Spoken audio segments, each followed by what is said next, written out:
আজ মন মোর চঞ্চল রে ভাই, ঝরে দুটি আখি। বুঝাইলে বোঝিস না তুই কোন জঙ্গলের পাখি রে।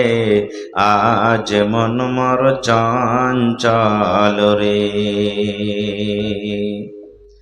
আজ মন মোর চঞ্চল রে ভাই, ঝরে দুটি আখি। বুঝাইলে বোঝিস না তুই কোন জঙ্গলের পাখি রে।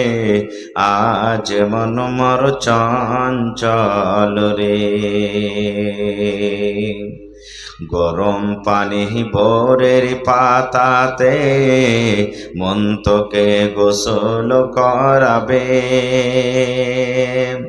ভোরের পাতায় গরম পানিতে মন তোকে গোসল করাবে। গোসল করাইয়া মন তোকে কাফন পহরাবে রে। আজ মন মোর চঞ্চল রে, কাফন পরাইয়া মন তোর জানাজা পড়িবে। কাফন পরাইয়া মন তোর জানাজা পড়িবে। জানাজা পড়িয়া মন তোকে দফন করিবে রে। আজ মন মোর চঞ্চল রে। মা কান্দিবে বেটারে বেটা, বোন কান্দিবে ভাই। মা কান্দিবে বেটারে বেটা, বোন কান্দিবে ভাই। ঘরের বিবি সেও তো কাঁদবে, আর তো কেহ নাই রে। আজ মন মোর চঞ্চল রে। মা কান্দিবে বেটারে বেটা, বোন কান্দিবে ভাই। ঘরের বেগম সেও তো কাঁদবে, আর তো উপায় নাই রে। আজ মন মোর চঞ্চল রে। নারে তাকবীর। আজকে জলসার যোগ্যতম শ্রদ্ধেয় সভাপতি সাহেব, উপস্থিত উলামায়ে কেরাম, সামনে বসে থাকা ইসলাম দরদি দিন দরদি ভাই ও বাবাজিরা, পর্দানশীন মায়েরা এবং খালারা, সমস্ত তারিফ ও গুণগান সেই মহান আল্লাহ তাবারক ওয়া তাআলার জন্য, যে মহান আল্লাহ তাবারক ওয়া তাআলা আজকে আমাদেরকে নরম গরম বিছানাকে ত্যাগ করে এই তিলভিট্টা মাদ্রাসার জালসার পিন্ডালের তলাতে বসে কিছু বলার ও শোনার তৌফিক দিয়েছেন। তাই আমরা সে আল্লাহর প্রশংসা করি, অন্তর থেকে মুহাব্বতের সাথে সকলেই পড়েন আলহামদুলিল্লাহ। একটু জোর করে পড়বেন না ভাই, মুহাব্বতের সাথে আলহামদুলিল্লাহ। তারপর আমাদের শেষ নবী হযরতে মুহাম্মদুর রাসূলুল্লাহ পড়েন সাল্লাল্লাহু আলাইহি ওয়াসাল্লামের পর অগণন দারুদ শরীফ শান্তির ধারা বর্ষিত হোক, আমিন। আল্লাহুম্মা সাল্লি আলাইহি আল্লাহুম্মা বারিক আলাইহি।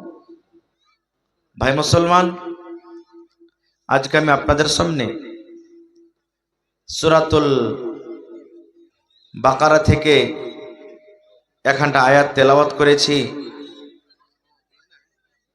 সাথে সাথে আল্লাহর নবী মুহাম্মদ সাল্লাল্লাহু আলাইহি সাল্লামের একটি হাদিস পড়েছি।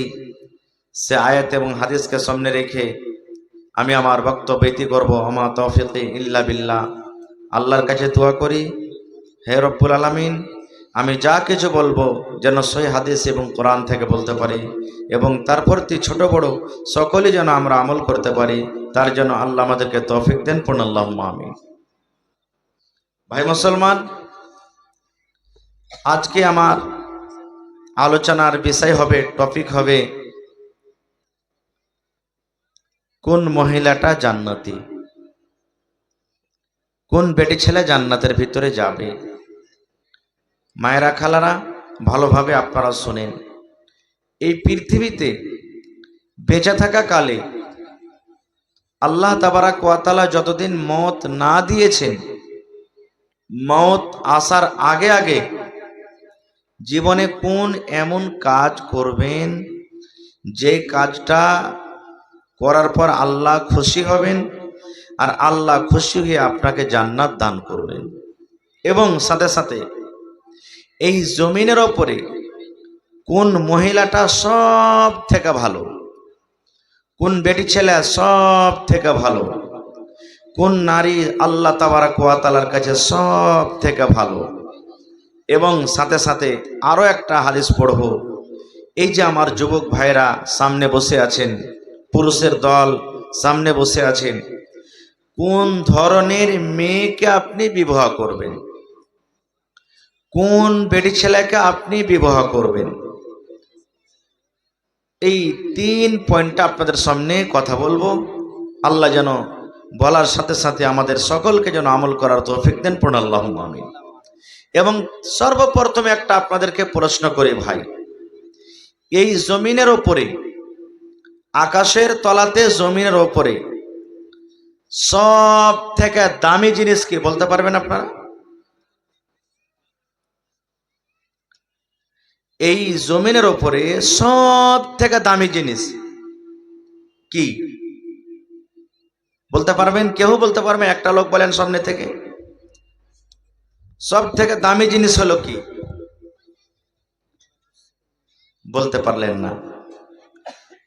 আচ্ছা, এই পৃথিবীতে এই বর্তমান যুগে যেটা আমরা মানুষ মনে করি সব থেকে সস্তা জিনিস, যার কোনো দাম দিই না, মূল্য নেই, এক বোতলের পানির দাম আছে কিন্তু ওর দাম আমরা দিই না, সেটা বলতে পারবেন? সেটা কি? বলতে পারলেন না। আচ্ছা ভাই, আপনি যদি একটা সালহাই কিনতে যান দোকানে, সালহাই বোঝেন তো, মাচিস, টাকা লাগবে না লাগবে না? একটু কথা বলেন, টাকা লাগবে না লাগবে না? আমি দুটা প্রশ্ন করলাম আপনাদেরকে। একটা হলো দুনিয়াতে সব থেকে দামি কোন জিনিস, আর একটা হলো দুনিয়াতে সব থেকে অমূল্য, যার কোনো মূল্য নেই, যার কোনো দাম নেই। আর তার উত্তর হবে একটাই। দুটোরই উত্তর হবে কি? একটাই, একটাই জিনিস। সেটা হলো কি? একটা মহিলা, একটা নারী, একটা বেটি ছেলে।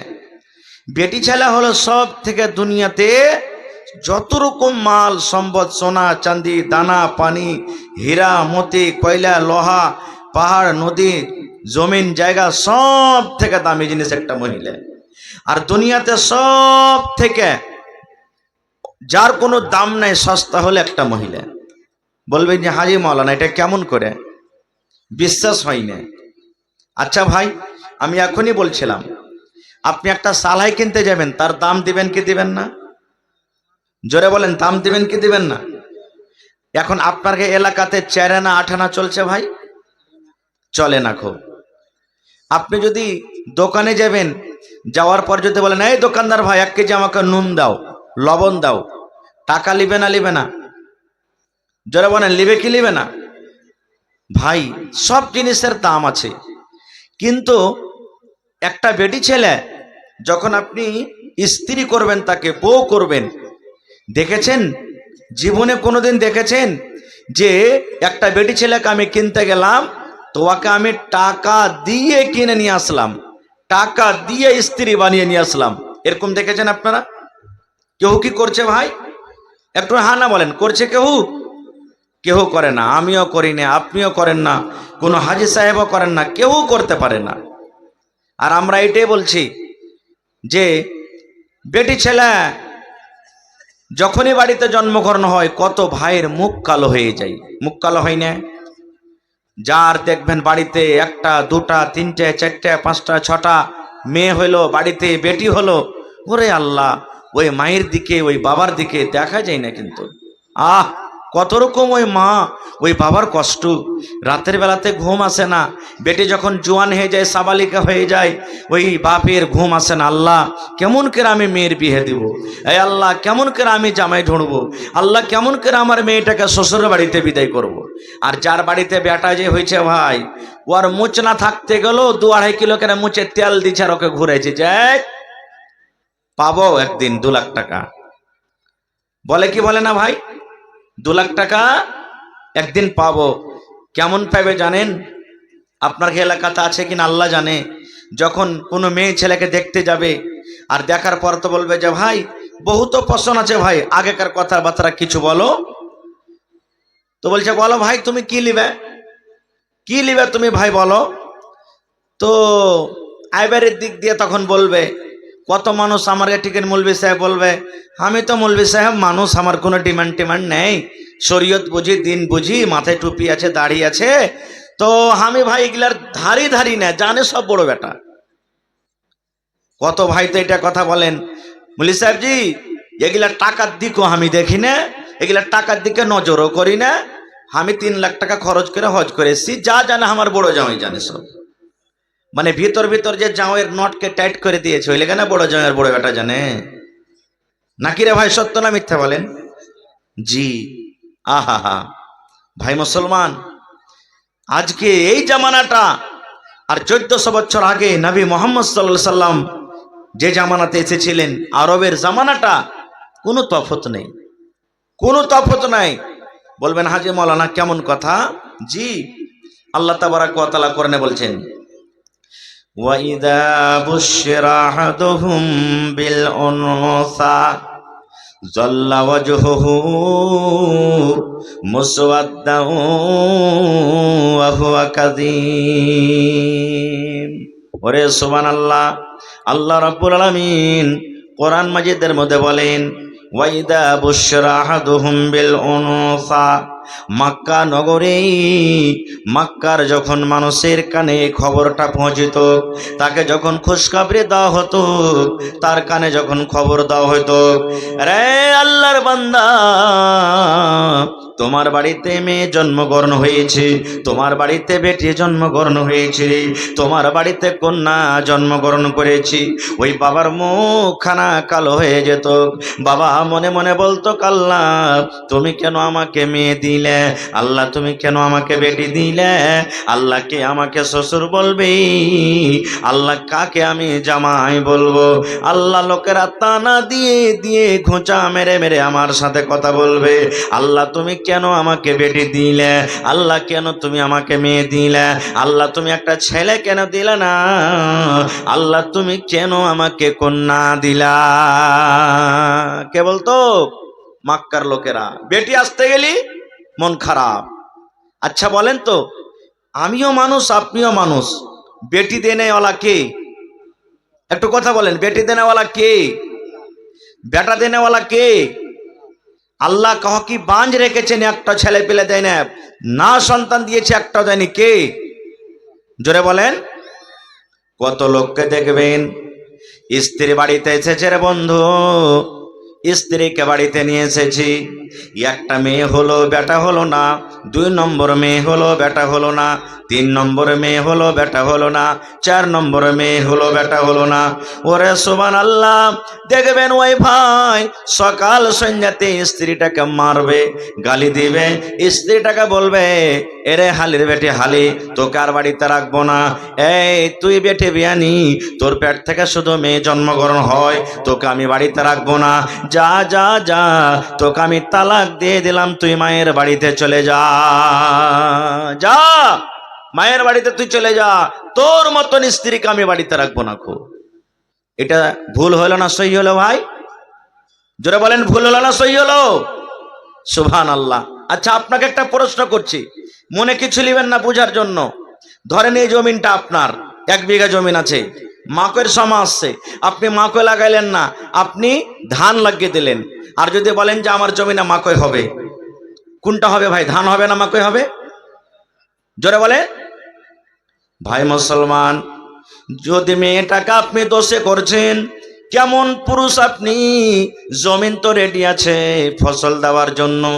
এই জমিনে যদি ধানের বিছন দেন ধান হবে, এই জমিনে যদি মাকইয়ের বিছন দেন মাকই হবে, এই জমিনে যদি আপনি কেলা লাগান তো কেলা হবে, এই জমিনে যদি পল্লা লাগান তো পল্লা হবে। যা জমিনে দিবেন বন্ধুরে হয়ে যাবে। আল্লাহ রাব্বুল আলামিন মেয়ে ছেলেকে জমিন বলেছেন, মেয়ে ছেলে আল্লাহর জমিন, জমিন মেয়ে ছেলেরাকে আল্লাহ রাব্বুল আলামিন বলেছেন। কোরআন দেখবেন খুইলে এই মুসলমান। তবে একটা মেয়ে ছেলের পেট থেকে যখন মেয়ে হয়, তাকে আপনি যদি দোষী মানেন, সে দোষী নয় রে বন্ধু, সে দোষী নয়। দোষী হলেন আপনি আমি, যে ওই মেয়ের গর্ভেতে কেমন আপনি নুতফা দিলেন, কেমন আমি বীজ দিলেন, যে আপনার নুতফা থেকে আপনার বীজ থেকে মেয়ে হলো ছেলে হলো না। দোষ তো আপনার, দোষ তো হলো আপনার। কেন আপনি তাকে মেয়ের বীজ দিলেন? কেন আপনি নুতফাটা যখন আপনার স্ত্রীর রেহামে গেল সেই দিন আপনি কেন ছেলের আপনি দিলেন না খো? তাহলে আপনারও দোষ নয় আর ওরও দোষ নয়, কিন্তু কথার জন্য বললাম তো রেডি আছে ফসল দেওয়ার জন্য। এই জন্য বেটি বেটার মালিক যে দিবেন কে সে না, জোরে বলেন। যদি এটাই হয়তো তাহলে একটুখানি আর আমি আগে আপনাদেরকে একটা পয়েন্ট কথা দিচ্ছি। এই পৃথিবীতে আল্লাহ তাবারাক ওয়া তাআলা একটা দুনিয়াতে নবী পয়দা করেছেন যার বাপ নাই, মার পেট থেকে পয়দা হয়েছে। এই জামানাতে যদি কোনো বেটি ছেলের বিহা না হয় আর ওর পেট থেকে সন্তান হয় তো আমরা কি বলবো? জারুয়া সন্তান। এই মুখ পুরি কুণ্ডে থেকে এনেছে, গ্রামে রাখবো না। কত রকম কথা বলবো, বলবো না বলবো না? সুবহানাল্লাহ। কোরআনে একটা সূরা আছে, ওই সূরাটার নাম হলো সূরায়ে মারইয়াম। পড়েছেন আপনারা? দেখবেন কোরআনে আছে একটা সূরায়ে মারইয়াম। ওই মারিয়ামের মা হান্না, মারিয়ামের মার নাম কি? হান্না। মারিয়াম এখনো জন্ম নেয়নি, মারিয়ামের মার সন্তান হয়নি এখনো। এবার মারিয়ামের মা নজর মানছে, যেমন আমরা নজর মানি না। এই আল্লাহ, যদি আমার বেটা হয় মাদ্রাসাতে দান করে দিব। আল্লাহ, একটা ছেলেকে মুলবি করব, একটা ছেলেকে মাস্টার করব, একটা ছেলেকে ডাক্তার করব, একটা ছেলেকে ইঞ্জিনিয়ার করব। ওরে সুবহানাল্লাহ, মারিয়ামের মা হান্না নজর মানছি। আল্লাহ জি, যদি আমার পেটে তুমি যে সন্তানটা দিয়েছো, আল্লাহ আমার পেটে সন্তান যে এসেছে, আল্লাহ এই সন্তানটাকে আমি তোমার রাহে নজর মানলাম। এই আল্লাহ, এ পাক পরওয়ারদিগার, আমি এই সন্তানকে তোমার মসজিদে আমি দান করব। কোথায় দান করব? কোথায় দান করব ভাই? জোরে বলেন। মসজিদে দান করব।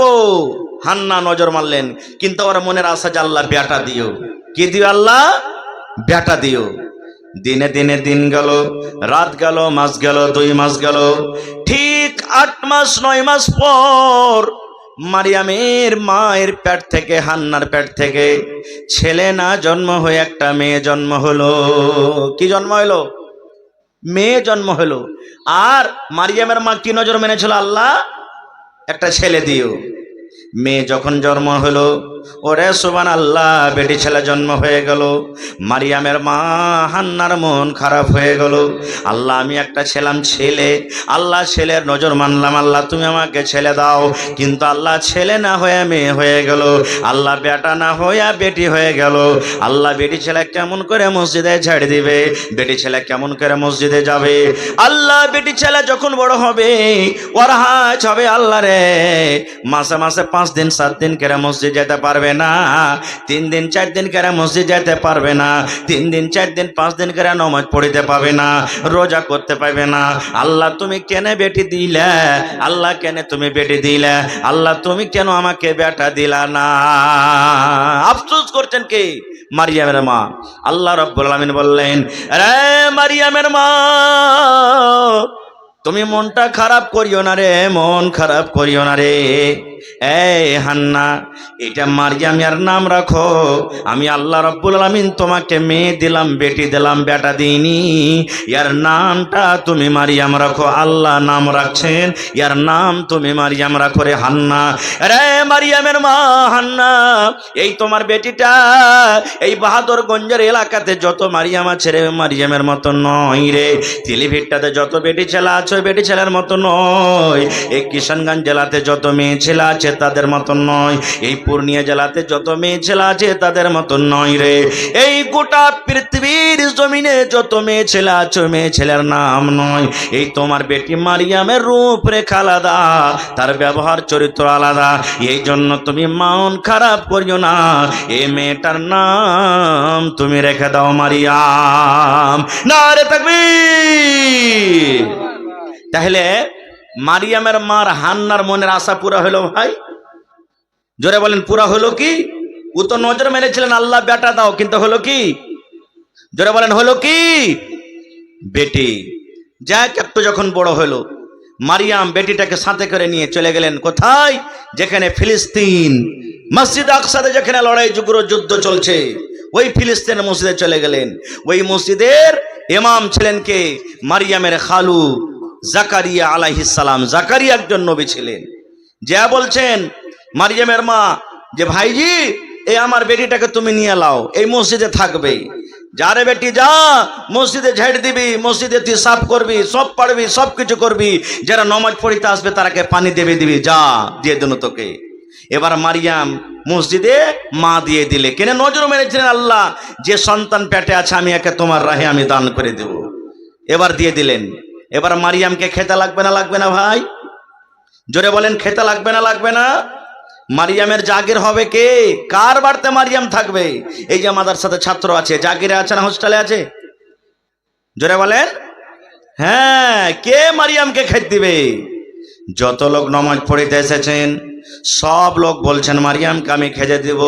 ও বলছে মারিয়ামের জাগির আমার বাড়িতে হবে, ও বলছে মারিয়ামের জাগির আমার বাড়িতে হবে, ও বলছে মারিয়ামের জাগির আমার বাড়িতে হবে।